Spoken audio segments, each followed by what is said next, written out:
akan dijelaskan oleh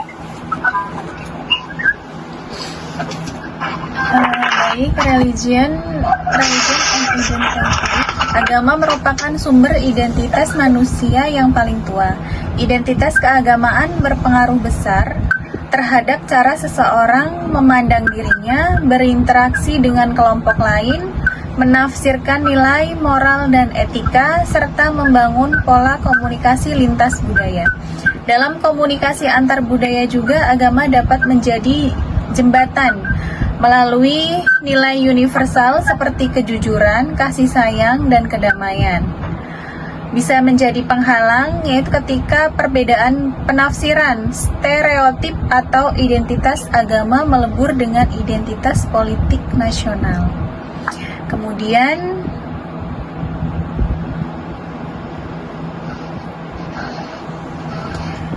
Hinduisme, pokok ajaran, berkembang di India kurang lebih 3.500 tahun yang lalu.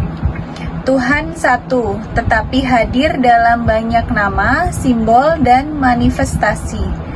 Lalu ada konsep utama, Brahman, kenyataan agung, dan Atman, jiwa sejati.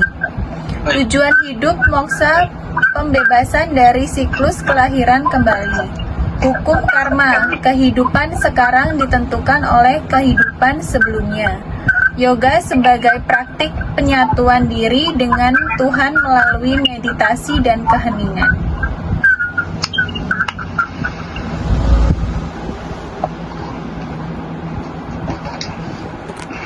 Oke.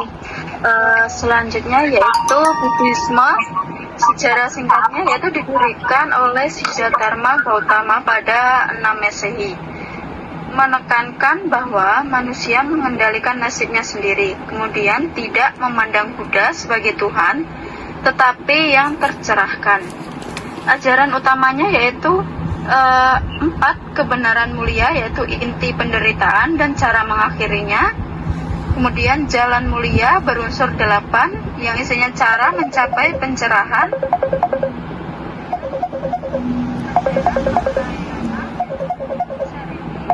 moralitas, inklusivitas, meditasi, kebijaksanaan.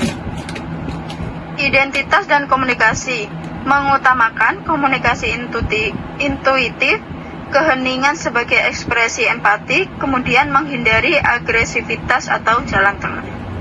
Next.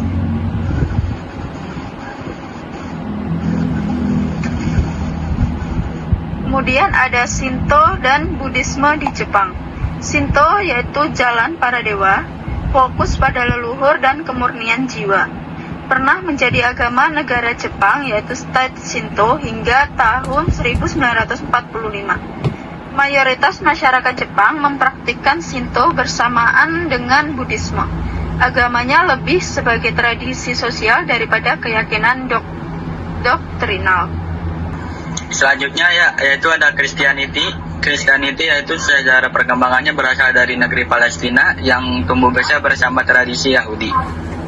Yesus merupakan dianggap Mesias, wafat dan bangkit. Mengalami penyebaran luas setelah diantaranya yaitu penganiayaan awal, konversi Kaisar Konstantinus, penyebaran lewat kekuatan politik dan misi kolonial.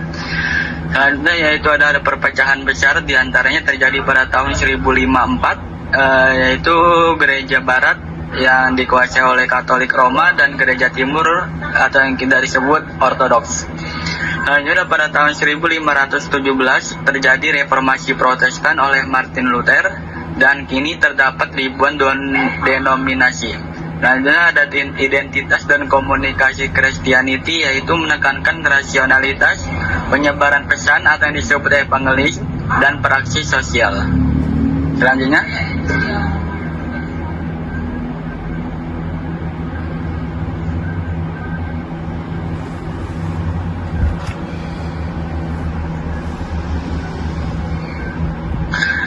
yaitu ada agama Islam. Agama Islam, sejarah dan konsep utama dari agama Islam tersebut sendiri yaitu didirikan oleh Nabi Muhammad SAW pada tahun 570 Masehi sampai 632 Masehi di tanah Arab.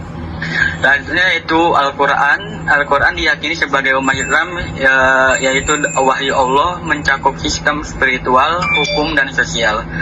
Islam sendiri tidak memisahkan agama dan negara, berbanding terbalik dengan Barat. Dua aliran besar yang ada di Islam, yang pertama yaitu ada Sunni, kurang lebih 90% pemimpinannya melalui khalifah. Yang kedua aliran Islam yaitu ada Syiah, kepemimpinan Syiah melalui garis keturunan Nabi. Praktik keagamaan rukun Islam atau yang kita sebut dengan rukun Islam yaitu ada 5. Yang pertama ada syahadat, yang kedua sholat, yang ketiga zakat, yang keempat puasa di bulan Ramadan, yang kelima yaitu ada pergi haji jika mampu. Di agama Islam sendiri yaitu mempunyai identitas dan komunikasi, diantaranya yaitu keluarga memiliki peran sentral di dalam hubungan agama sesama Islam. Yang kedua yaitu ada nilai-nilai kehormatan yang saling dijunjung tinggi oleh agama Islam, saling menghormati yang antara lebih besar dan menyayangi yang lebih kecil. Yaitu selanjutnya ada kesucian dan moral sangat kuat di dalam agama Islam. Dan terakhir yaitu ada pandangan negatif terhadap budaya Barat, di antaranya adalah seks bebas, alkohol, dan individualisme.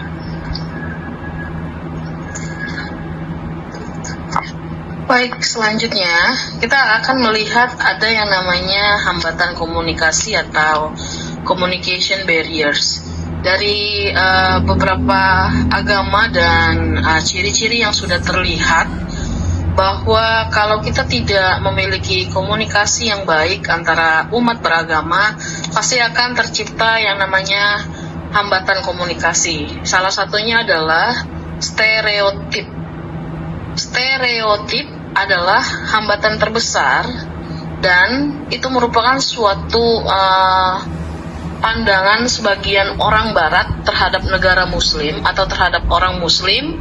Ini bisa dilihat dari survei PEW dan isinya adalah pandangan negara orang Barat ini terhadap Muslim ini adalah dianggap fanatik, keras, kurang menghargai perempuan. Lalu tingkat kehangatan terhadap Muslim rendah di Amerika Serikat sendiri. Nah, ada juga pandangan sebagian negara Muslim terhadap negara Barat. Barat itu dianggap yang pertama dia egois, tidak bermoral, serakah, dan materialistis. Jadi communication barriers ini